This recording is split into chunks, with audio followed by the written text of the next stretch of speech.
Après la mort du président tunisien Béji Caïed Essebsi, le président de l'Assemblée des représentants du peuple, Mohamed Ennaker, a succédé à la présidence par intérim de la République.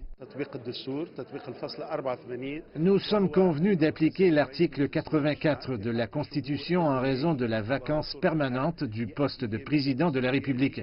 La Constitution stipule que le président par intérim prête serment pour statuer temporairement pendant une période minimale de 45 jours et maximale de 90 jours. Par ailleurs, le premier vice-président du Parlement, Abdel Fattah Mourou, et le vice-président du mouvement islamique Ennahda dirigeront le Parlement.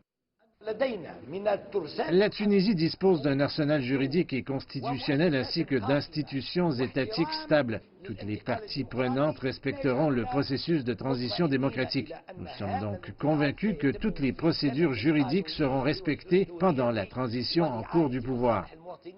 Le Premier ministre Youssef Chahed a appelé le peuple tunisien à l'unité nationale au service de l'intérêt suprême de la Tunisie, ainsi qu'au respect des dispositions de la Constitution et à la cohésion autour des autorités constitutionnelles.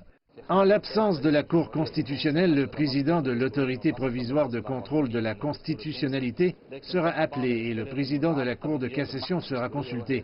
Le gouvernement et le Parlement ainsi que le président par intérim sont maintenant responsables de la stabilité du pays. Le Premier ministre tunisien a annoncé 7 jours de deuil national avec la mise en berne des drapeaux dans les bâtiments publics. Il a en outre décidé d'annuler tous les événements artistiques et culturels prévus dans le pays. Le président Béji Caïed Essebsi est décédé le 62e jour de la République, qui marque l'anniversaire de l'indépendance de la Tunisie. Ici, les gens affirment que Béji Caïed Essebsi restera dans les mémoires comme l'homme qui a sauvegardé la démocratie et a défendu la transition démocratique à la suite du soulèvement populaire de 2011.